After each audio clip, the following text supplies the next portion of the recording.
Yo, people, welcome back to the YouTube channel. You already know what time it is. It's time for All You Can Eat Chelsea, the show that you love, the show that is a must. Back with the casting crew again, Miz and Younes. Miz, bro, chat to me. How you doing?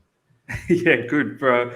It's good to be back home. I suppose in some way I am missing the holiday. I was saying to Matisse off where that obviously fantastic experience to see Chelsea lift a trophy. I was telling Matisse there were so many fans in the stadium. They've said not many people get the opportunity to see your team that you love so much to lift a trophy live. So that's a blessing in itself. But I just missed the family, man. There was a lot of family time. Got heaps of family in Abu Dhabi, in Dubai, and obviously got to see Jonathan. Some of you guys may know who he is. Some of you may not know. He's a very good mate of mine now, but met him through the Chelsea community. Also spent time with his family over there. So yeah, it's good to be back, but at the same time, I'm missing the whole situation over there. But I bet. I mean, you was in a wonderful place. Let's get it right. The scenery is ridiculous. The tallest building in the world. Oh, the lovely weather. Everything. It was food. The food. The Chelsea, the mighty Chelsea over there as well. Do you know what I mean? The trophy lift, the gold confetti. So it's understandable if there's a little drop off. Do you know what I'm saying? Of course, reality's back. Do you know what I mean? Back to my natural settings. Got that damn cupboard behind me. You took advantage of this. You took advantage of it, which is the good thing. Exactly. I did. I did not leave any stones unturned. Like as you guys would have seen, the vlogs got so many comments on it saying that they felt that was what I was trying to create in the holiday. Like I didn't want to make it just about myself. I wanted to make sure my viewers felt that they were going with me. That's the vibe I wanted to create. That I don't want to leave anyone behind. That what I was seeing is what they would see as well. So that was good to see that everyone felt like that. I love that. And obviously you hit 10K. You know what I'm saying? Did we celebrate that last week? I think we did. I just want to celebrate all the time. That's just me. I haven't added apple juice on my show for a while. They keep saying in the comments, where's the apple juice? Listen, one day it might actually become real apple juice. Do you know what I'm saying? But please. But I'm excited, man, for everybody's milestone. So I'll be celebrating them twice. And Younes, bro, how are you doing? Have you dashed to the mega store yet to get that golden badge? Because as soon as we won that thing, I was straight. I didn't even bother to take the tube. I legged it. It was faster for me to leg it, bro. You legged it. Good luck. I'll take the tube, thanks. I haven't, but I did get myself. I got given.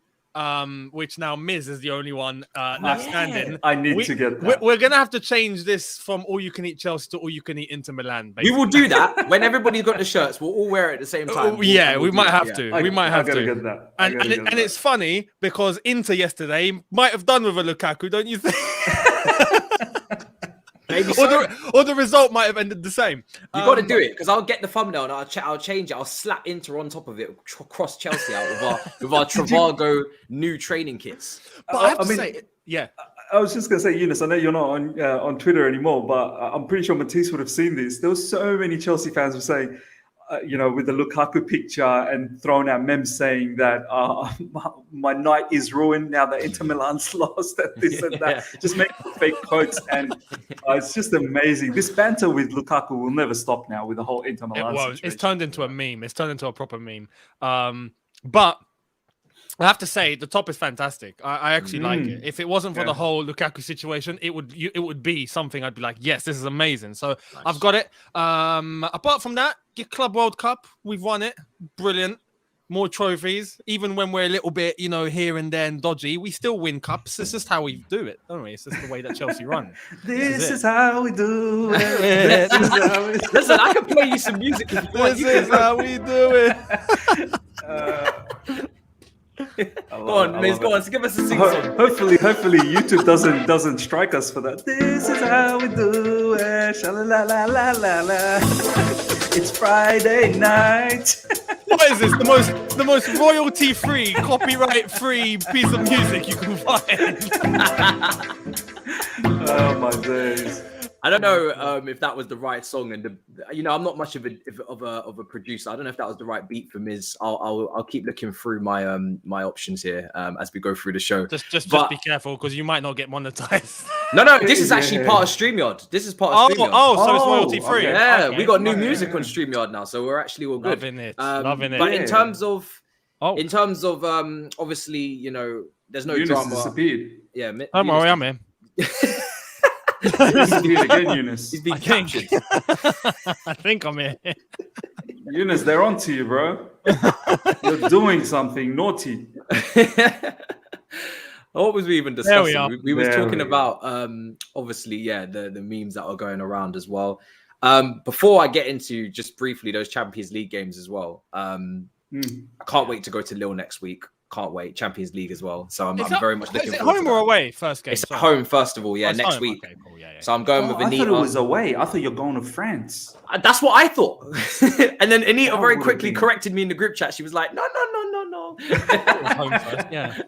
Calm down, not spending so much. Yeah, calm it down, homie. We're going to Stamford Bridge. But yeah, I'm looking forward to that. So there'll be a vlog with me and Anita. I haven't even linked up with her before, which is nuts because I absolutely love her. But we haven't actually linked up, so I'm looking forward to that. But obviously, one thing I haven't been doing while last time we spoke is causing controversy on Twitter with tweets. So that's one thing I definitely have not been doing with unpopular opinions and causing a ruckus. I don't know if you saw that. You saw it. We had to create content off the back of that. I was thinking of you guys. It was a dead week. There wasn't much going on. There's no Chelsea game. I said, I need to cause a ruckus. Let me just make a tweet. I'll tell you, I had no idea about the tweet. I saw you done the video with George, and I was like, okay, cool, let me watch this. So I was watching, and I hear you mention the tweet. I'm like, what's he done? Yeah, what's he done? And I hear you explain, and I'm like, oh, that's what he's done. Okay. That might be the I most... get it, though. I know why it got too much hate. I know why too. Like Jorginho and Kante stands, like you're almost asking for an early death, right? And it's funny because I did the tweet and it was probably the most controversy I've got ever on a tweet, maybe after the Ziyech one before he joined. But when it come to discussing it as well, I love both the players, so it's not an agenda. No one can tell me I have an agenda against Jorginho. I love both of the players, but yeah, it was an interesting one. We'll see what happens with the midfielder. It's gonna be very interesting to follow with all the players that we have in that position. Something's got to give. Not everyone's gonna stay. I know that for a fact. So it'll be interesting to see if the club keep the senior players and give them the contracts that they deserve in terms of money. But with Aspie, Christensen, Rudiger, the way that they're fugaziing with the money, I wouldn't be surprised if Kante and Jorginho get under what they think they deserve, and then there's a little bit of backlash. Evolution is a thing, Matisse, right? Evolution is a thing. So so there it is. But before we get into Chelsea, did you guys watch PSG versus Real Madrid and Inter Milan versus Liverpool? Yeah, I didn't watch entire matches. I saw bits and pieces. I'm so jet lagged. Like I'm up now because I'm 7 hours behind from natural time.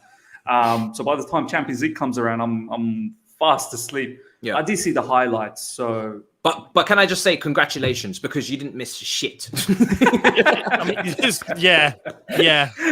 Like condolences to me and Younes who actually watched those games. No shots on target from Real Madrid in the entire match, Miz. Wow. Against PSG, no. Like not Benzema. Single. They had 3 on total. Jr. 0 shots on target. 3 shots total, none on target. Criminal football from them, right? It was terrible, man. Mbappe. I thought Mourinho was managing them again. It was dreadful. And then Inter Milan, Liverpool, they're like, we don't want to have any shots on target either. Until like the 75th minute. But the context is different with Inter. Like, I have not seen a team so wasteful in my life. Yes. Like, they had chance after chance they on hit a the play, post as well, right, Younes? They hit. I'm surprised, mate. They hit everything but the net. Wow. It's stupid how they did not go. They should have won that comfortably. They were so wasteful, ridiculous. It got to the point where I was like, "You've missed too much. That I hope you lose." Do you know what, Younes? Because I watched the first probably 15 minutes, and the pressing and counter pressing was mad. Wow, brilliant. And it got to a point I was like, this Inter team looks like they can match Liverpool. And then obviously I fell asleep and I woke up and I saw it was 2-0. And I was like, the usual suspect, Mo Salah and who was it? Firmino or Mane, whoever it was. I was like, how did that happen, man? It looked like Inter was doing something. So I feel like it's over though. Like now it's going to be in Anfield, 2-0 down. Like Inter, you might as well pack up the bags, mate. Like seriously, it's finished. Bro, I'm really analysing this season's Champions League because I want to see if the new rules of no away goals affects teams in terms of their approach. And that Real Madrid game in particular, I feel like it had an impact because when you get the away goal, you get that extra bonus of if it goes to a draw, you get the advantage because you were more aggressive away from home in the difficult, hostile environment of going to an away team. But now that there's no advantage, teams will just go so defensive and so like defensive minded in terms of their approach in away games. I think it's going to kill the excitement. That's just my prediction, but we'll see how it goes as the tournament progresses. But let's get to Chelsea. There's been some reports dropping from, the Standard or whatever that Gallagher is going to be the midfielder that potentially keeps out the DM from coming into the club. So, potentially another lopsided midfield next season for Chelsea of one DM of Jorginho and then just the rest of them being box-to-box midfielders. But that's just from the Standard. I'm not gonna put too much weight on it. It works on FIFA, just want to say, but I bet it does. but the overall what do you call it? Ratings go down, right? If you play a player at a position or something like that, is that right? Sure. The rating doesn't go down, but they let you know that if they're out of position, like it will go red, and you know that they're uncomfortable in that role. Yeah, I've seen. Oh, whoop-de-doo, get comfortable. Yeah, Exactly. I've seen Dubois. I've seen Dubois play Kante up front on Twitch with the pacing behind, and then Olivier Giroud to the left side of a back three with that left foot, and it works. It works. Oh my days! Oh man, Ibra centre back sorted. Piss. It certainly works. So there's no shame in it whatsoever. I'd love to see Kante running in behind off the defensive line. Obviously, if he can stay on side, and then obviously, Werner in the box. It's the quickest front line you can wish for in football, really, if you think about it. Imagine that on the break. It'd be ridiculous. Mate, Werner on the left wing on that game is lethal. Lethal. Do you know what? Kante up front, rest assured, our pressing from the get-go will be very good. We'll be defending from the beginning. Rudiger can take a nap if he wants. Exactly. The ball will simply never even get to the defensive third. You will never need a DM. You will never need a DM. See? We'll basically be playing five-a-side. Why don't they put DMs aggressive? Why don't they put Ndidi, Tchouaméni, and N'Golo Kante in the front three for tackles and interceptions? Why don't they do that? Because then teams will not be playing out from the back. Let's just put it that way. Yeah, they'll be going long ball. Route one, and if you Burnley, Sean Dyche. then you just go Rudiger, Thiago Silva, and Christensen at the back. Aerial duels sorted. So why don't they just do that? Then everybody in the middle just do whatever the fuck you want. You'll end up like end of season, goals conceded, none. Goals scored. None. 38 draws. Final position, 10th. With 38 points, you do stay up, I think, just about potentially. So. It's very touch and go. It's touch and go. If you have Big Sam, you might get lucky. That's about it. Yeah, the odd goal, penalty one, you take yourself to 41 points and you're safe. Sounds like, I remember when Mourinho was, telling Frank, just don't get relegated. That is the goal, So what is the problem? I do not understand it. But let's get back to it. There's been so much talk about, the team and where to go from here in terms of the balance and whatnot. It's difficult to see, but in the transfer window coming up, because obviously we've got the rest of the season to play. We've got the Carabao Cup, we've got the FA Cup, we've got the Champions League. But in the summer, just hand on heart, how confident are you, Miz? We'll start with you that Chelsea will address this summer seriously and plug all the holes and sell all the players they need to sell. Like, how confident are you? Because that's what it's about, isn't it? We can talk about all these deals until the cows come home, but if we don't think it's really going to happen, then there's no point.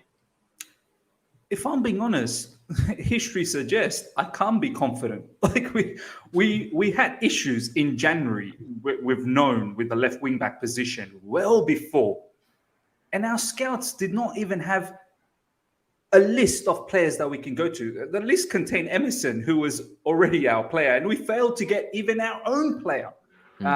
So look, we had issues with the right wing back, but then later we got sold the dream that, hey, Reece James is just around the corner. Look, little that we know, that corner is very, very far away.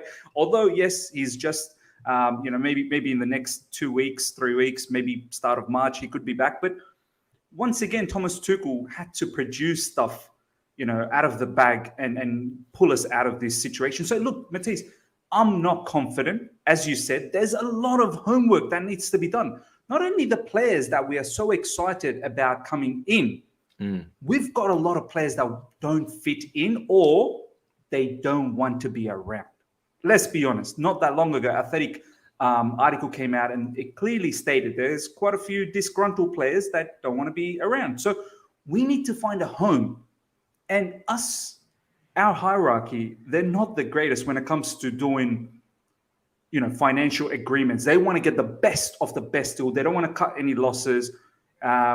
This is why we've been able to offload Morata for 50 million, Hazard for 120 million. They expect players like Bakayoko to go for big prize. They expect players like XYZ, Ross Barkley. He should have already been gone, but I'm pretty sure Marina probably thinks he's a 30 million midfielder, for instance, let's just say, right?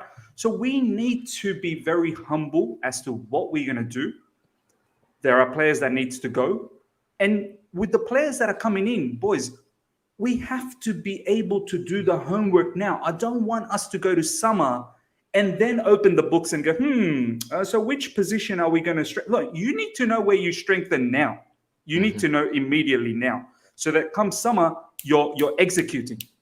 You're not doing homework. Because if you're doing homework, then the sessions will be finished and it'll be the new season again and you've missed the boat once more. So, look, I like the articles that I'm reading post-Club World Cup, how I saw the videos that you boys did as well. I think, Matisse, you did the 50% discount. I think Younes was doing the video on how Thomas Tuchel was going to get backed by Roman. I like those articles because they really now need to realize that Thomas Tuchel has passed every test. You don't need to test his credentials any longer. Don't push the guy to the limits where he has to react. And then it's a bad reaction. And then, guess what? Thomas Tuchel, you're the bad guy. No, mate. Like, he's been patient and he's working with you guys. But now, this coming summer, if you want... And I feel Roman is now ready to win the Premier League. He is. I think next season, he will equip, I'm hoping... Even though I'm not confident, I'm hoping he will be backing Thomas Tuchel to win the Premier League. So, look, let's see what happens, man. Let's see what happens. I think, before I go to Younes, I think there's Chelsea are stuck in two minds because they can either... This reminds me of the Mourinho situation, right? Where we had some young players, whether they're on the market or in the club, that need patience, need time, need nurturing, need developing. But if you develop them and you nurture them and you look after them and you see the long-term vision, you could potentially dominate, like Man City have, winning 3 out of 4, winning 2 out of 3 after Pep goes or when Man City start to hopefully calm the hell down, right? Or we can go and chase that title, that one title, and Brozier leaves and Gallagher leaves. And all these guys go because there's no space, but we're chasing that title next season. We're chasing that one Mourinho title, but then after that title, we can't dominate because we got a load of players that are past it or declining, and then we have to start over again. So that's the two minds I think we're coming into in terms of clashing. And obviously the balance you want to get right, and you'd love to do both, right? You'd love to go and dominate and still take care of the future, but there's a lot of players that we may sell because we want to take a profit to go and get that next title, but then when the seasons follow after that, we won't be able to sustain it like Man City have because we haven't planned. So that's the two minds I think we're caught in, and we're going to talk about Brozier and Gallagher in particular later in terms of will they stay? Are they blocking certain players? Are they being blocked? Things like that. But Younes, are you confident about the way we go about our business? Apparently there was a new DOF that's going to be coming in from Barcelona. I don't know him that well. I would prefer like guys that I know. Obviously, I know Edwards at Liverpool. I know Luis Campos. I know even Ragnick better than this guy. But what do you make of the the summer coming up? So in terms of being backed, or are we gonna, bring in targets that we need to bring in? As Miz says, correct, as history shows, we can't be that confident because it's just not been sufficient enough. Let's say, even with links and rumors and whatnot, it comes to the end of a window and we still feel like we haven't done what we needed to do. But I genuinely think, especially after the Club World Cup win and going into the end of the season, we'll see how we finish in terms of the final in the Carabao Cup, the 2 cup runs, Champions League, FA Cup. We'll see. If it's really positive, I think Roman doesn't have a choice. Well, the club don't have a choice but to back Tuchel. At that point, it's like there is literally nothing more that anyone can do to prove to them, because we can see it, they can see it, surely, that Tuchel now needs to be given the green light to do whatever the hell he wants with this team, and everything needs to be based around what he wants in terms of how he wants the team to play. So when it comes to targets, I genuinely think the articles we've been seeing, the rumors that we've been hearing after the Club World Cup win, that the club are going to back Tuchel, I'd like to think that's the case. And I'd like to think Chelsea will be taking that action. So that's positive. And I hope, we end the season on a high and we win, especially if we beat Liverpool in the Carabao Cup final. That's a great precedent going into the end of the season. That would be such a boost. It would be stupid. So we'll see what happens.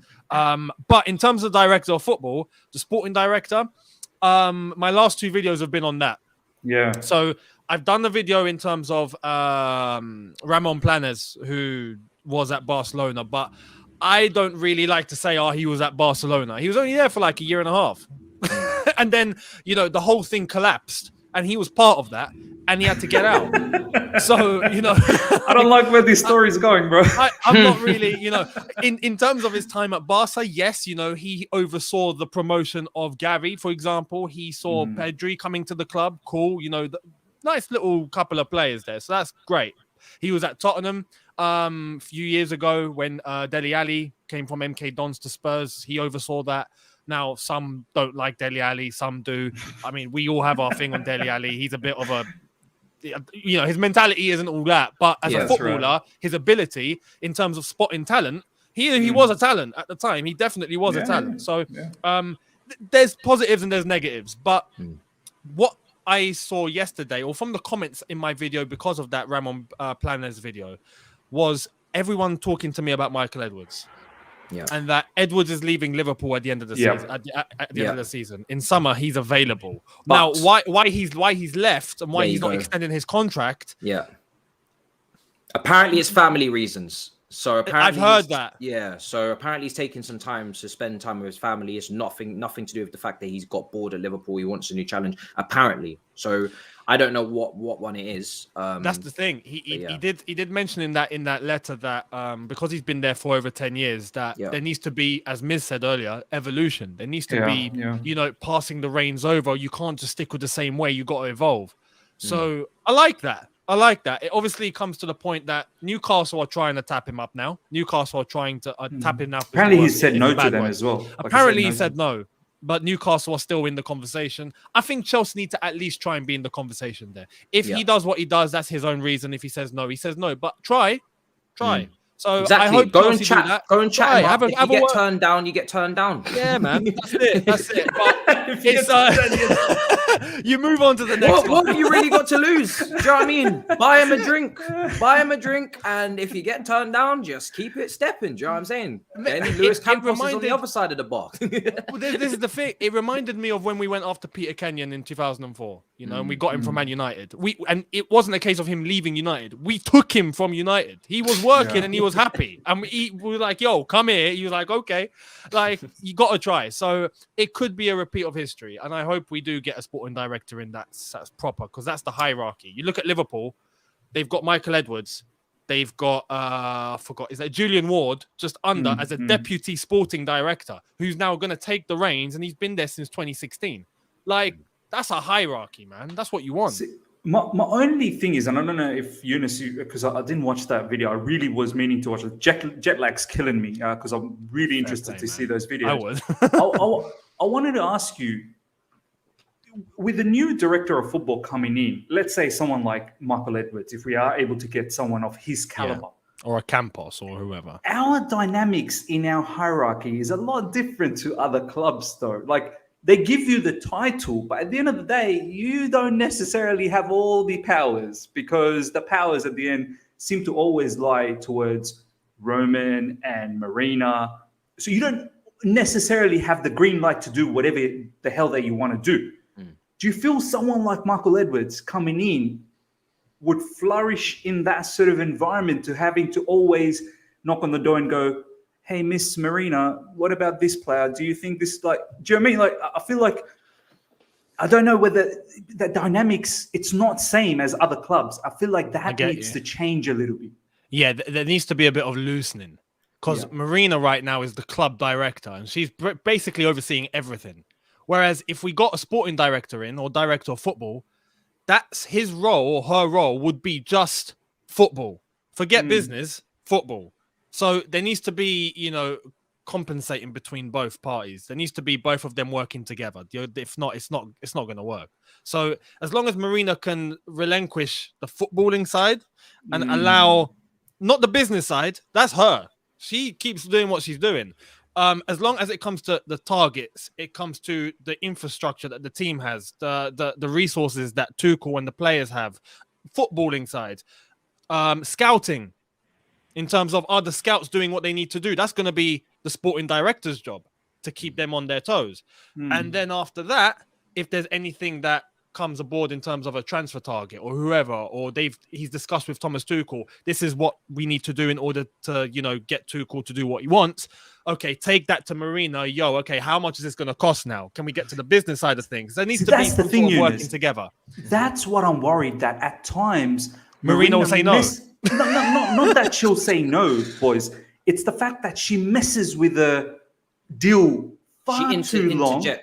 Interjects, messes with it too long, where we then lose the opportunity to get that deal done. She'll either ask for a lower price, or when it comes to selling a player, she'll ask for too much price. And we have seen in these situations at times, we've lost a player Koundé, for example. I know Sevilla had a lot of issues in that particular regard because we had a verbal agreement. Yeah. But it's things like that. Tchouaméni. Why didn't you get Tchouaméni last season when he was about 30, 40 million? Apparently, Fabregas said that it's better for Chelsea to wait one more year while he develops. Apparently, Chelsea's scouting team said the same thing. Now, as you pay the price quite literally by waiting that extra year, because if you think he's on the trajectory to develop more, then when he does develop, which he has, clubs get interested. Now you've got to pay a higher price, and your percentage chances of him getting him are obviously lower. I think that point as well, on top of the fact that Chelsea seem to look at numbers over profiles. So Gallagher, this report, right? Gallagher coming into the midfield gives us a lot of bodies in terms of in the midfield, right? We've got Kante, we've got Gallagher, we've got Koval, we've got Mason. If we drop to a midfield three, we've got Jorginho. We still have Loftus-Cheek and Barkley, right? So from a numerical standpoint, Chelsea have got loads of midfielders. So the board will look at it as like, well, we can't sign another midfielder. We've got loads of midfielders. But do you have any balance is the question. Do you have the right profiles? Do you have the Mikel Matic profile to rotate with Jorginho if he's tired, or it's a different type of match where we don't have as much possession, or where it's more of a physical combat against Brentford away or something? Do you have that other option? No, you don't. So you go and get that other option. But I fear Chelsea won't, or they may not, because they've got bodies. They've got numerical, superiority. So it's a problem. And then that point following on to Brozier as well is that my biggest fear is not even the bids that will come in for Brozier and Chelsea looking at the money in Marina, like you said, taking the profit or putting a buyback on him and saying, right, we're going to let him go and then we'll come back in a couple of years like we do maybe with Livramento. But if Brozier keeps developing at this pace, when players, and especially young players, get a sniff for regular first-team football week in, week out, it's very difficult for them to go back to the bench and back to rotation and back to backup even. And we saw that with Tammy Abraham, right? Frank Lampard gave him so much football, sometimes even overplayed him, picked up a couple of niggles mid-season, dropped off a bit. Tuchel doesn't use him, and he's gone. He's not taking that rotational role off the bench. He's gone because he wants to play every single week. Can Brozier and Lukaku coexist in the same setup? That is the question I'm asking, because Lukaku's 100 million. big wages, needs to play every game. We've seen, even despite the controversy, he's playing every single game, right? Even when he's not playing that well, he's still playing every single game. Unless you're putting them up with a front two, you know, and even then you got Kai as well. Is Brozier going to get enough game time? And I know, you know, we got loads of competitions, but is Brozier going to get the assurance that he's really got a real chance of playing games here? Or is he going to say, don't know, guys, I don't really think you've even got really a plan for me. Might have to head on out. And this is the balance between getting it for the future, who I think Brozier could be perfect for, right? And it's very difficult to find a striker like that, and going for that title where we may not get, because even if we make all the right decisions, we're still going up against a 90-pointer in Man City. They are really, you know, they're very difficult to overcome right now. It is ridiculous. So we would have to get everything spot on in this summer window for this squad to take the title from Man City next season. So it's difficult. But your point on Marina's spot on. I think, will she give that control to a director of football? We'll have to wait and see. I mean, the last one that I remember that we really had that was a great one was Emanalo, you know, and he seemed to have a lot of power. He brought in all of those Belgian talents. I alluded to it at the start of this show. Mourinho was not the right fit really for young up-and-coming talents, because he had a chip on his shoulder. He wanted to win the league, but we then had a lot of young talents that Emanalo had bought for us to maybe build for a decade, not for that one title and then sacked, and then, you know what I mean? It was almost like a contradiction between the two ideologies. One person wanted to build for the future with Hazard, with De Bruyne, with Salah, with Lukaku, with Courtois, Oscar, all these young players that are talented, and one needed that title to stay at the pinnacle of football, and that's the contradiction. So I think Tuchel can go either way. He can win it now, as he's shown, or he can develop. It's up to the club to decide which way they're going to go, or find a happy medium. But yeah, it's going to be very interesting to see. But Newcastle, they're out of the relegation zone now that you bring them up, Younes. And oh man, what a surprise! Can you imagine? Like everybody was like, "Oh, Newcastle! I really hope they get relegated, because it's going to really, you know, halt their progress with their money." January comes, bang, bang, bang, bang, already out the relegation zone already, and I can assure you, they're not going back in there. They're out. Nah, they're staying. They got games in hand, Matisse. Yeah, they got games in hand. If Trippier is not out for too long, who's their new captain and free kick wonder kid, it would seem, then as soon as, you know, as long as he's not out for too long, then that is obviously a part of their team as captain. But they're not going back in that relegation zone. They'll finish mid-table, I reckon. Now probably, yeah, like 13th, 14th or something. They are now a threat to other teams. Like, Aston Villa went there and lost. They spanked Frank Lampard's Everton. And West Ham next. West Ham fans out there, here's a message just for you. You better be ready. You better. I really want to watch this. I want to see how Declan Rice plays. And he wasn't great last game against Leicester. I did watch him against Leicester. He was average at best. Him and Souček got dominated in the midfield by Tielemans, and Didi and Maddison. Look, this isn't like, oh, here's another test for Declan Rice. I want to see what. It's not that. It's more the fact I want to see up against a team that is gonna be a thorn against every team that plays. Now we have to play, I believe, in April or March sometime, Newcastle. So did we play them away or at home already? We played them away, but it doesn't matter. Our home form's been rubbish. Do you know what I mean? Yeah, but we already know what happens when we go to St. James's Park. Our away fans get put up in the stratosphere, and we get our asses clapped. Don't ask me why. It just happens.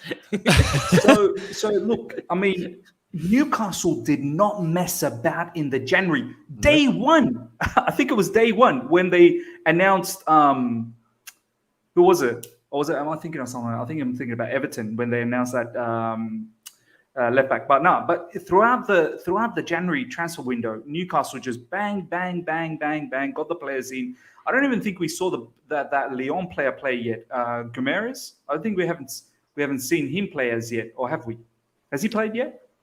He has played. He came off the bench and got involved with St. Maximum down the left channel for a bit. Yeah. So wait till he starts playing on a regular basis. He's a quality player from Lyon. I've watched Lyon when he was there. He's a very good player. Kieran Trippier already doing the madness that he is on the right side. Who's that other guy? Taggart from Aston Villa. Oh, Target. Yeah. Target. He's also doing really well. So brought in Chris Wood. Yeah. Yeah, Chris Wood. I mean, yeah, man, this is going to be a bit of it's going to be a bit of a problem for upcoming teams. And the relegation battle is going to be so interesting. Weghorst at Burnley. I thought that was a very smart signing. The 6'6" giant from the Bundesliga. But I feel Mark Goldberg will be gutted at that. I can't see besides those three. I think it's Norwich, Burnley, Norwich and Watford are definitely down for me. They're going down. They're going down. And then there's 1 more. Can't have Burnley go down, man. Burnley got to stay. Why? So they could 2 foot Matic again. Burnley. Sean Dyche has been around for so long. I can't believe he's done it. Like, kudos to him to be able to keep Burnley up afloat in the Premier League for so long with the budget that they have. Yeah. Quite mad. Doesn't get every season, the objective's the same. It's like he walks into the office, chairman, so objective for this season, stay up, please. Survive. No worries, nice one. And that's it. And he doesn't get bored. And one thing we do forget is there was a point where Burnley were in Europe. Do you remember? Oh yeah. Good times. Yes. Good times. And this is the thing, like he does not get the credit he deserves. There was a point where Burnley were in Europe, under Sean Dyche. Yeah, I think they were in the playoffs or something. It wasn't long ago. No, it wasn't. What, Europa League? It must have been. Yeah, it wasn't the Conference League. No, that didn't exist. Maybe. They had that one season. I think it's the same season where Wolves done really well, and Burnley managed to get themselves a European spot. Like they finished, I don't know, was it 7th? I think they finished, or somewhere there. Yeah. 18-19 season. Yeah. Wow. So the 18-19 season, along with the Premier League, Burnley competed in the FA Cup, EFL Cup, and the UEFA Europa League. Let's take a look at some of their results. Wow. Yeah, it really does go under the radar. But they did play in the Europa League. Now they're fighting relegation. Yeah, but that was always to be expected. The fact that they even managed to do... They overachieved. A Europa League stint is ridiculous. I can't even find it. It's almost like a hidden gem on Google, but it is there. I promise you. No lies have been told. Is there any player that we could possibly even look at from any of those 3 teams? Like one name that comes in my mind is Dennis from Watford. Dennis the Menace. Yeah, McNeil, I feel like his quality. McNeil at Burnley is yeah, probably one. Not many, though. No, not many. Yeah. Not many at all. Dennis is a worthy one. I feel like Dennis will get. He'll Dennis get a Premier League team. Yeah, he'll get a Premier League team. Probably will. Yeah, he's a very good player. But I mean, away from the relegation battle into the top 4, I said on the Premier League there a few hours ago that I'm going to remain deluded and not say that we're in a top 4 race. Do you guys think we're in a top 4 race? Hand on heart? No. No, I mean now I don't. I think we've got 3rd. I think we'll finish 3rd. I think that's dead certain. Especially when you look at the gap now between us and 4th and the rest, and then the gap between us and Liverpool and City is just we've got our own category, and the rest bronze category. Bronze. Give us the bronze medal now. Do you know, it's like that pyramid. You know that meme of the swimmers and gold, silver, and then the bronze is looking at them cheering with the bronze medal at the bottom of the pyramid. That's us. That's basically it. We're world champions, but we're bronze. So it's weird. It's very and weird. the rest are all flopping. Like you got United struggling, Tottenham struggling, Arsenal have managed to come up a little bit, but we'll see if they're going to hit a roadblock because Arsenal. West Ham, they've hit a roadblock. It's like no one really wants to take the initiative, so we won't be involved. I keep saying year in, year out, nobody wants top 4, give it to charity. I said it every year since I've been on social media following these clubs. It's like, same with us, you know, the top 4 battles that we've been involved in, we've been going to the final day for the last 2 years. That's the thing. Don't talk about charity, bruv. You'll probably get us involved in the top 4 race at that rate. True. We don't want charity FC. Do you know what, boys, though? If our players, which I tend to believe they've got some kahunas now about them, they've got some balls about them, you know, winning trophies on a regular basis. Hopefully we can add the Carabao Cup. They should look at themselves and go, let's chase Liverpool. We're not going to be able to chase Man City, but at least chase Liverpool. Do you want me to be honest? I don't think we're capable. I don't think we have the facilities to chase Liverpool. I know we ain't got the facilities for that, big man. We ain't got the facilities, big man. That's just me being honest. Like Liverpool, for me, I'm hoping that Liverpool catch Man City. Like, I think it's doable. Really? Yeah, because if they win their game in hand, they'll be level on games, 25 each. They'll be 6 points behind. I think then Liverpool smell blood and they'll think, you know, City won't let go. If Man City get a little bit distracted with the Champions League and Pep needing to get that trophy, because as much as he pretends like as if it's not important to him, it is the be all and end all for Pep to get that Champions League at Man City. If they get that little distraction, then maybe there's a glimmer of hope. If they can keep that to 6 points, 6 points is definitely doable, but any more than that and it starts to become a problem. If Liverpool were to lose and Man City were to take it to 9 points, it's a problem. But I just think Liverpool they'll smell blood with that 6 point gap. We're currently 7 points. We're currently 7 points behind Liverpool. I just personally don't think the team will. I hope that we just do enough to be comfortable third, but I don't think we're going to go on a run and blitz it. Because what is the real motivation to go and do that now when we know we're not in the title race? I think we're going to focus on the cups, Carabao Cup, FA Cup, Champions League, and sometimes we might rest for the Premier League if we have to. And I think we'll just prod along at hopefully a respectable, normal rate. It's just sad, isn't it, Matisse? It's just sad. It's sad. But what are you guys on about? We're going to win the title. Proper chills. Sorry. What was that? We're gonna win the title. No, I can't say it. Congrats, Man City. We're not winning the Premier League title. I'm really having fun with these music. This music are the best, bro. Come on, Younes, talk to us, bro. Tell us how we're gonna catch Man City. We're heartbroken. We're not winning anything. I've got the daydreaming one on. I'm pretty sure this is what the fellas listen to before going to a match. That's why they fall asleep. Well, can you imagine just listening to this pre-match? That's why Chelsea aren't winning the league. They've got no motivation. What is this? What a lovely addition that is to the show, I must say. Oh my God. Finally, I'm getting value for money out of this fucking StreamYard package. But yeah, no, I think we'll just just tiptoe on and hopefully just comfortably finish third. If we can finish third and pick up one more cup, then that's a very good season. Dare I say 2, that would be brilliant, And I've said already, I don't think we're going to pick the Champions League up. But in saying that, is a knockout competition. Why not? We're winning the Champions League. I'm going to change it. Matisse, put him on full screen again, bro. He's off again. This guy, bro. This guy. Yellow card him, bro. Do another one of those. You're off, my man. Hey, I'm gonna say this, yeah. Look, the draw against Lille went very well. If we get past Lille, we can begin to dream. Yeah. Do you know what though? Do you know what? It will all depend on that draw. If we get past Lille, there's a draw that gives you the quarterfinal and the semi. Do you remember last year?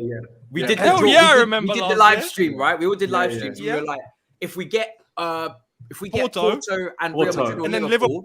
Madrid, then it's a good run, and if we get the other side, PSG or Bayern, then it's then we are.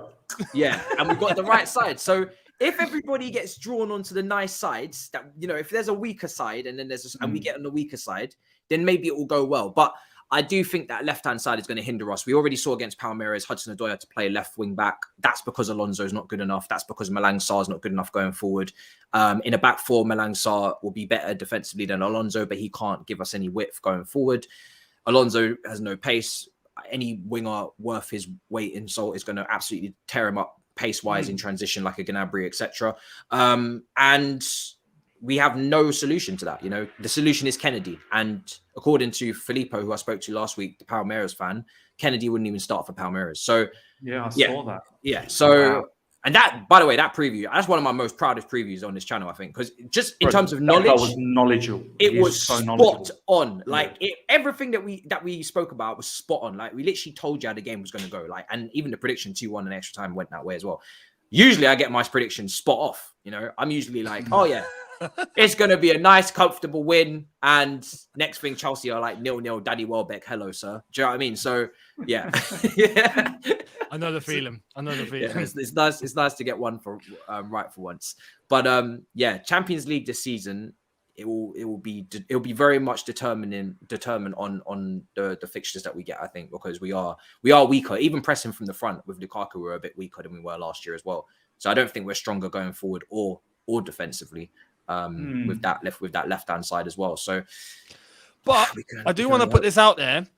We are playing like a proper cup team. I was going to say. Yes. We play like a cup team. We're a cup team now, man. I don't know what's going on, but in the league, it's the league. In the cup, we look like different gravy.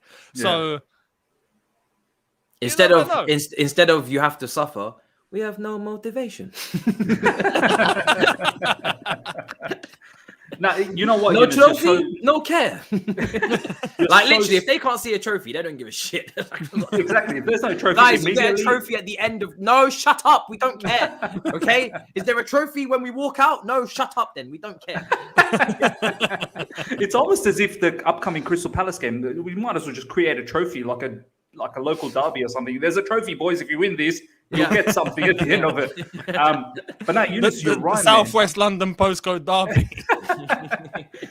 That's the feel I got in Club World Cup as well. Like in a one-off game, we'll do anyone. I feel like we will do anyone. Whether it be ugly, whether it be flair, whether it be whatever the case, we just know how to get it done. Yeah. So, I mean, it's wild to think that we will go on another run like last season in the Champions League, but it's not something to be disregarded, I suppose. It may happen again. So we'll see. We'll see what goes on. But you're right. We are such a cup team, man. We are such a cup team. Yeah. You know what the funny thing is? Lukaku said before the interview, we must treat every game like a cup team, like a cup match. Every game coming up is a cup match. Then he drops the bombshell of an interview, and then every game we've been either losing or drawing in the Premier League. So what happened to the cup game, man? Yeah. Come on. Well, he treated the Club World Cup like cup games, I guess. He got 2 goals there. Yeah. I think his performance against Palmeiras was better. I don't think he could have got any worse, but it was better. That game was very difficult. I don't think anybody really stood out massively. I think Pulisic and Werner are actually quite good impacts when they came on. Yeah, they did. Yep. Yeah. Palmeiras were very defensive in the second, in the extra time. Sorry, they just didn't come out of their shell at all. They were tired. I think they were waiting for penalties, like Egypt. they were just like, we're done here. All right, we're not interested anymore. You know what we're about. We're done. Even the transitions, forget it. I don't know how you guys feel watching from TV, like live. A lot of the Chelsea, there was a lot of Palmeiras fans. Obviously, there was 80% of them. It was all. Yeah. There was a section of just Palmeiras fans. They had the banners out. They had it was mad. It was a celebration for them. But watching live there, and the Chelsea fans, like we were saying, that Palmeiras team did not bring major threats for us. Yeah, there was counters, but it wasn't like. It didn't look like, they're going to score a goal from this particular player or they're going to score a goal from that particular player. It didn't look like they were really going to damage us. I felt like we were always under control. Yeah, in counters, we got caught out here and there, but we always negated that. And that's going to happen when you have most of the ball. We had, 65% to their 35 or whatever. I think it was 71% in the end. But the issue with Chelsea is that even if the team isn't that threatening, like Brighton at home, right? Well, Brighton at home was actually a poor example. They were actually pretty good, but they were good. Even like Everton when they played the kids, right? We dominated that game at home, but we still don't win because Chelsea don't put their chances away. That's the problem, isn't it? We always give teams a sniff, and even if they're not playing very well, takes one doo-doo counter attack and bang, and it nearly happened. It nearly happened. And true penalties. But in the extra time, when it got to extra time, it felt like there was only one team that was going to win it because we had the legs. They did not have the legs, and it wasn't a surprise at the end that we ended up winning. All of us were hoping in the stadium, please don't let it go to the penalties. Even though we were confident in the penalties as well, but we were like, it's coming. You can sense it, you can feel it. It's coming. Any moment there's going to be a goal for Chelsea, and luckily enough, that penalty happened. So. That's mad. On TV, I don't know if Matisse, you reckon the same thing, but on TV, they were setting like the vibe for all of us to get nervous. Penalties. Because like we were watching and then they would pan a shot to the Palmeiras fans. And all the Palmeiras fans like, they're mental, right? And then they pan a shot to the Chelsea fans, and I swear they're like this. Nah, they see the ghost. And they look scared, and all of us were like, even on my watch along, I'm sure you had it, Matisse. I was just like, yo, we're shook. we're shook. If we get to penalties here, it's 50-50. But yeah, in extra time, I guess you could feel it. I was just hoping, to be honest. But in the ground, it's different. This is the thing, boys. I mean, you guys go to the matches on a regular basis. This was after a long time, and it finally gave me a reality check again, like sort of rekindling how it was when I went ages ago, that it is different. Like the Chelsea, like we were in the middle of a lot of Chelsea fans around us, right? And a lot of us were like, oh, we should be taking these people to the cleaners. Like we were good. Like we just can't finish up front. That's the issue. We can't tend to finish up front, but we were, as a unit, we were okay. We were in control. And especially in the extra time, we were totally in control. And everyone around me were like, it's coming. Like very soon, it's coming. Like it will be more of a shock if it goes to penalty shootouts, because we should be cleaning them up right here. You can see, and this is the thing, boys, when it's in TV, the camera is generally following the ball. So you don't get to see what the brothers are doing in the back, like the defenders that, on their, hands on their knees, panting, taking deep breaths. They're getting very nervous. If another wave of Chelsea attack comes in, again, organize the defense, everyone, get back, and you can see them backtrack. They're not really pressing. I feel like those are the things you don't get to see in TV because it's following the ball. Yeah. But as fans, you can see, like, I'll give you another really, really good examples. Like the stuff when Thiago Silva, he's always talking to Christensen and Rudiger. Rudiger's always talking to Mendy. Like stuff like that, you don't get to see it in TV. We think, oh, what are these guys doing? They're always communicating where they're positioning, how they are, when they need to push up, when they need to drop back. TV doesn't do that justice. Yeah, it doesn't. You're right. And the other factor, I didn't share this with you guys, and I don't know if you guys have picked this up, and I swear to you, we felt that, and a lot of Chelsea fans were so angry on that day. There were so many times Callum was open, and I kid you not, Rudiger would look up and see Callum open, and he would not pass. He would go elsewhere. Kova would look up, he would not pass. Thiago Silva would clearly see he's open, he will not pass. And a lot of the fans were like, they're actually nervous to pass it to him because they don't have the confidence that he can actually take the player on and do some damage 1v1. Yeah. They're actually worried. And he couldn't. He couldn't. Outside of that cross that was pinpoint, the rest of his crosses were overhit. Yeah. Bad. And the entire match, I kid you not, all the Chelsea fans around me were like, sub him off. Even when he got that assist, they were like, sub him off. We got what we needed. Sub him off now. And it was mad. Like, you don't see that in TV. You only see that in the ground. And I just found that really, really interesting to note. Yeah. And getting on to subbing him off, I'd sub him off for the Palace game because I wouldn't play him. I think we need to go with that Christian Pulisic juice against Palace because that's his favourite team to play against. But we'll talk about how we're going to approach that game. But are we confident for Palace? Because obviously Palace are a good team. They've got some nice players. They've definitely got a threat going forward that we need to at least respect to the bare minimum. Patrick Vieira's side. Gallagher won't be playing, of course, because he's, Chelsea tied him up and said, "Listen, you're staying at Selhurst." Hey, you come into the home dressing room. No, we're away, aren't we? You come into the away dressing room today. Yeah, we didn't send you out on loan to go and do damage against us, mate. So you can sit your ass down. I think we're at Stamford Bridge, aren't we? Oh no, we're away. Oh, we are away. We're at Selhurst. We're away. Yeah, we're at Selhurst. Yeah. Okay, I thought we was actually at home. I told the producer today we was at home. I completely told a lie. You should be going to that match. Like Selhurst is just around the corner for you guys, right? Yeah, it is. Yeah, we should actually. Yeah, if I'd planned this out better, so we go into the Palace section, Matisse. My brain was functioning. I could have actually potentially gone to it. But to be fair, I'm gonna be on Don Robbie actually for this game, doing the 3:00 kickoffs, and just doing a show. So thankfully, I haven't left myself with nothing to do. But yeah, that's actually a really good game. But yeah, are you confident now that I check it's away? It's actually a little bit more tricky, isn't it, to go away from home to their ground? I always say their ground is an interesting ground to go to. It's a little bit old-fashioned stadium. You know, you've got the Sainsbury's attached to it if you want a cheeky jam donut at half-time instead of paying those premium Selhurst prices. I used to live near that stadium as well. Yeah, all you can eat, damn straight. Get yourself a little cheeky Sainsbury's donut. Do you know what I'm saying? All you can eat. Yeah. I used to live near there, 5 minutes away, actually. Not far from that stadium. They're a nice club, Palace. They've always you know, when they had Andy Johnson. I don't know if you remember that ball, brother. Oh, Andy Johnson. Yeah. He's Fulham player as well. Yeah. Andy Johnson. He's a Palace hero. There was a few players coming through their academy at that time. I can't remember some of the other names. I'll try and think about them. Routledge played for them. Yes, Routledge. Oh, Wayne Routledge. Yeah. I just remember the dirty ones. Was it James McCarthy? Who was the Welsh midfielder that came through that team as well? McCarthy.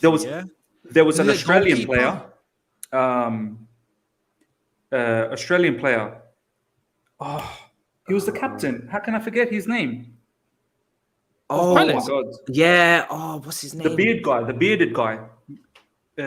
Oh man, how can I forget this guy's name? That's embarrassing.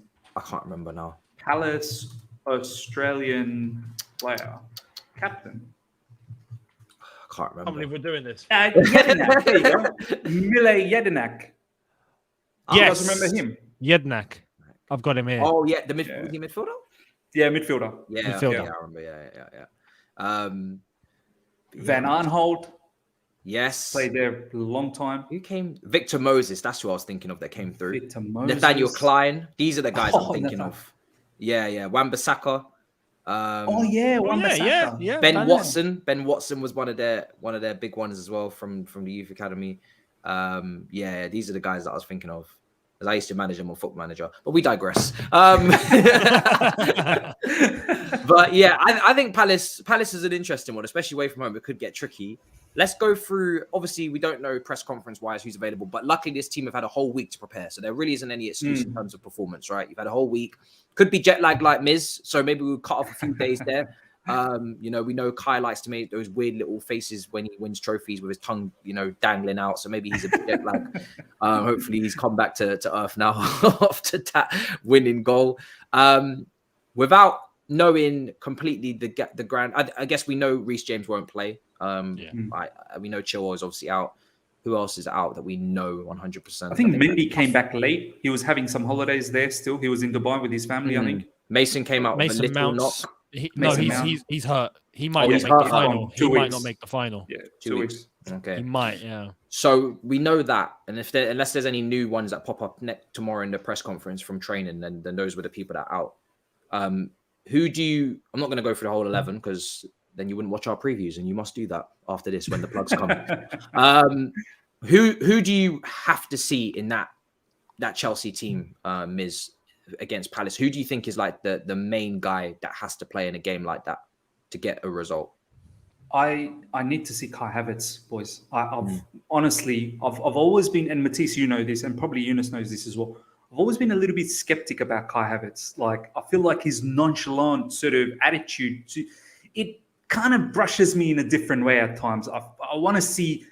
I feel like I've always wanted to see a lot more from him, a lot more aggression, this, that, the brute, English brute, do you know what I mean? I wanted to see that. Obviously, he's German, but watching him live, though, it opened my eyes a lot about this player. This guy is smart. He's such a smart mover. He's got a cheeky burst of pace. You guys would have seen, I know it's Al Hilal, but there was a moment where he just dummies through and then he goes and he beats his defender, and then he was 1v1. I think he ended up hitting the post against Al Hilal. He's got a really good burst of pace. He's got great movement, and he's, for a tall guy, he's starting to build that physique. I know a lot of people has issues with his physicality. He's building that. His hold up is getting a lot better. Nice little nifty touches here and there. The only issue I have is the man needs to find how to shoot. Shooting technique really lets him down. He gets that right. I'm telling you, he's going to be a big player, man. Big player. And he's already scoring goals in big games. So for me, I just hope and pray Thomas Tuchel, please find a position for Kai Havertz. I know Lukaku's going to start, so it is what it is. Please find a spot for Kai Havertz because he's in a bit of a momentum now. And let's build him up. Let's build him up. Oh, that's one player I want to see. Just saying about Kai Havertz very quickly. Again, FIFA stats with Younes. On FIFA, his shooting is immaculate. FIFA's having a mad smoke, man. What is it rated out of 100? I actually don't know, but every time I shoot from out the box, it goes top bins. Well, I wish he would do that in real life because that's my criticism that I was going to get onto. That's what I said. What he net for as talented as he is, and I always love Kai Havertz. Like he's the one player that we signed in that window that I was like, from an attacking point of view, that I was like, 100%. I'm all in. All the chips are in. you know, 100% to the moon. Do you know what I'm saying? I'm the guy making that Bitcoin video before they bang. Do you know what I'm saying? That's me with Kai. But he doesn't shoot from distance. And I really, really wish he would, because I feel like this guy, for me, when I watch him, I feel like he's got the technique to do so, or he has the potential to do so. So why not take those shots, like you said, especially from distance? If you're on the edge of the box, because a lot of Kai's goals come from inside the box, a lot of them, if not most of them. Why not take that shot from outside the area? You know, as we've seen, Ziyech has started to do more often recently. That half volley that he took the other day, obviously the absolute belter against Tottenham. We want to see more and more from him, from Mason, but from Kai as well. You know, I think these guys, I don't expect Pulisic to shoot from distance. I don't expect Callum to shoot from distance. You work on shooting in front of the goal, first of all. Timo Werner. Work on tappings, mum. Yeah. I don't expect Timo. He's got to play one touch. Timo's another one. I don't expect Timo to shoot from distance. You work on that in the box shooting first, big man. You know what I'm saying? But Kai, you know, why not? And you know what? He is doing it in reverse order. He's taking the big moments like Drogba, and he's standing up and taking penalties, and he's scoring in Champions League finals under immense pressure. And there's not a single like goosebump on him. Like there's not a single nerve of sweat beading from his forehead. The man is ice cold. Yeah. But then we want the consistency, obviously, from August to May, not just second half of the season. And we want, you know, just like you said, the consistency, you know, in the lower profile games, we actually just want to see more him more often. But yeah, I would love to see him against Palace as well. Younes, what about you? Who's your go-to guy for Palace? You know what? In that game against Palmeiras, I loved the way that we ended.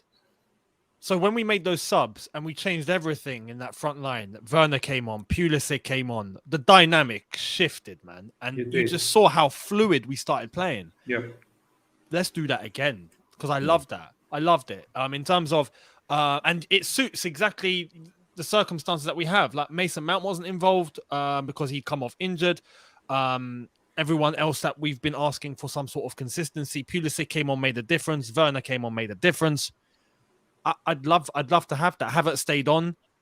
It just seemed to work. And in terms of moving the ball and being quick, which is what we've been struggling to do game after game after game, for the first time in a while, I saw us actually move to pace that we should be moving at. So I'd happily do that again. Now, obviously, there's the Lukaku scenario, which we know, and that means that he's probably going to start. But honestly, the way we ended, and he wasn't on the pitch. He wasn't. It was great. It was great. So it was great. And obviously credit to Lukaku for scoring and actually scoring a proper striker's goal, because it was a great finish. But just in terms of the dynamic and the team as a whole, as a collective, that second half of extra time looked brilliant. So I'd love to carry that forward if it was me. And for myself, Palace away. I feel like it's going to be it could be like an end-to-end kind of game if we're not careful, because I feel like, you know, it suits them to hit us on the break as well. Some of the forwards that they have, it suits them to hit us on the break and try and hit us on transition. But at the same time, I think they'll go into the game wanting to get something out of it. I don't think they're going to be overly negative as well. The key for this game, I feel like it might be Malang Sarr. I know that's a crazy one, right? Wow. Yeah, I know that's nuts, right? It's just out of nowhere. But if I had to think of one position where I don't want to see Alonso versus some of their wingers, I think this is the game where I don't want to see Alonso versus some of their wingers. I think Malang Sarr probably has to start on that left-hand side, regardless of the formation. Now, it's better if it's a back four, because I don't want to rely upon him to go forward at all and overlap. We saw that when Alonso had to come on against Plymouth, because the overlapping on that side wasn't good. Aspilicueta got his goal on the other side. Sarr was no threat, so Alonso comes on. But I think in this game, with Eze, with whoever's available down those wings, I don't want to see Alonso versus those wingers. That's a big problem for me. So yeah, I'm going to go Malang Sarr to hopefully put in a shithousery. And they'll love this on All You Can Eat Chelsea. Look at the Malang Sarr prop. Look at this. Who would have thought we'd come to this after the first time? Hey, look at this. Bloody hell. All of us were like, he's rubbish, get rid. They're just sitting at home just like this. They're just sipping on our teas. Yeah, sipping on that tea. You know they're enjoying this. It's the final point I'm going to make before we wrap up, so we don't get too much prop in the chat. But yeah, you must be enjoying it. For me, I think Malang Sarr's got to play. I need that Malang Sarr performance that we got against Tottenham. Not the one against Plymouth with the penalty conceded. The one against Tottenham. Yeah. Beefing Lo Celso. Pick your fights. Make it an absolute shithousery down that left-hand side. I'm not expecting beautiful football. I'm not looking for whipped-in crosses. I'm not looking for, skill and adventurous runs. I'm just looking for him and Rudiger, shithouse, beef, disturb the flow of the game, shut the crowd up, all of that good stuff. And on the right-hand side, we'll play some football. That's what I'm looking for.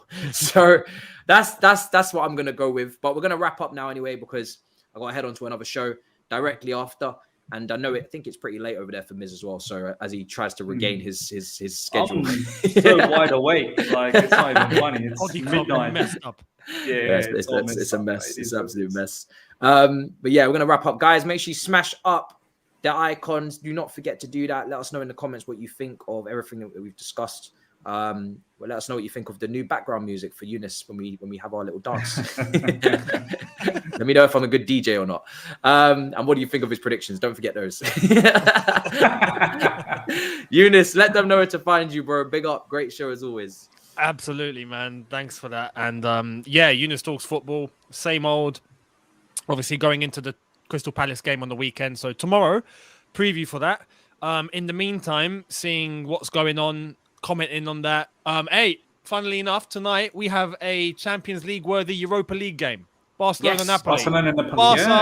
Barca playing Thursday nights. Who would have thought it, eh? Wow. Who would have thought it? How the mighty have fallen. If you had told me that in 2009 after we got robbed, I'd be so happy. I'd be like, mate. Listen, this is the payback. Music. We're still doing that. Yeah, we're not done with that payback. We won't let that go ever. No chance. But we'll see how it goes. If it turns into a banger, I might drop a review for it afterwards. But yeah, so you might get a double upload on there today. But onto the weekend, watch along review for Crystal Palace, Chelsea, and we'll see what else happens elsewhere. So yeah. And Miz, bro, let them know where to find you. Obviously, now we go to the next 10K. I'm loving it. This is the next bit and Miz content. Obviously, brilliant. We were speaking about it backstage. Brilliant coverage of the Club World Cup being out there. Very rare perspective to get. You and Olivia were my top 2 content creators out there. You know what I'm saying? So big up. Thank you, man. Let them know. Just like you guys, Palace game coming up around the corner. So press conference tomorrow, preview. I dropped a Paul Pogba video. If you guys are keen, go check that out. A lot of the Chelsea fan base, entertaining the idea of getting Paul Pogba on a free, because apparently he's open to any Premier League clubs as well. So I gave my 2 cents on the particular topic, and I'd love to see what you guys have to say about that. So do check that out. Besides that, just look out for. I've got the way I've sort of got my idea set out at the moment is you've got the Miz reaction. So if I'm reacting to any particular news, crazy news from pundits, or recently I did one for Azpilicueta where Neil Warnock was saying that Azpilicueta is not even a great defender. So crazy stuff like that, just reacting. Younes, Neil Warnock saying Azpilicueta is not a great defender. So I did a reaction. Warnock, isn't it? It's Neil Warnock. This Enough said. He's a footnote. Enough said. So you'll see Miz reaction on many different things, and you'll see the truth bombs where I'm absolutely brutally honest about many things, not just Chelsea. It could be heaps of things, maybe sometimes not even related to football. And then obviously you'll see the live streams where I'll cover the news and whatnot, and obviously you'll get the previews, reviews, watch-alongs. We're trying to branch out the watch-alongs a lot more. We're trying to cover a few other games as well besides Chelsea, cover some La Liga games, cover some Bundesliga games. So yeah, the journey, as Matisse said, from 10 to 20K is now going to be even more special. So we'll see where it goes. Yeah, I love that. And guys, make sure you're subscribed. And I have to tell you again, you know how it is. For me, content coming out, obviously after this, I'll be doing the watch along for the Barcelona Napoli game on Twitch. So I am looking forward to that as Younes brings it up. Brilliant game. Obviously Dortmund versus Rangers as well. They signed Aaron Ramsey. They signed Diallo. and Dortmund obviously are a good team, so that could be an interesting matchup. So it is a good night of football. I'm praying to the high heavens that we get better football than we got in the Champions League in some of those matches.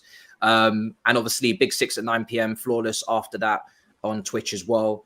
And rants, well, you would have, if you've seen it already, you would have seen it by the time this comes out. So is Big Six on tonight? Yeah, 9 p.m. Oh, mate, I beg that you rub it in to Toby that Conte is starting to lose his marbles at Spurs, and we warned them. We warned them. Toby knows. Toby knows. He's very. You guys read the interview, right, from Conte?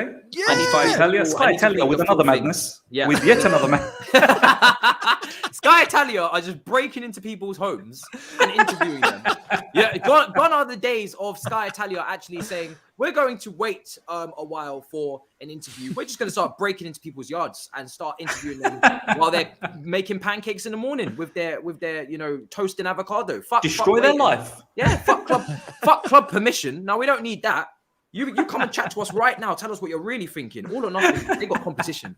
All or nothing got competition, people. I was going to say, Matisse, the Barcelona-Napoli game, that probably clashed with your Big Six, wouldn't it? No, Barcelona-Napoli is actually 5:45, I think, kickoff in the UK. So it's a bit earlier. So yeah, I thought it would, but it won't. There is some later kickoffs in the Europa League at 8 p.m. as well. There's a lot of football today. So a lot of content. Make sure you're ready for that, people. And I will see you in a bit. Smash up the icon, subscribe in a bit, people. Peace.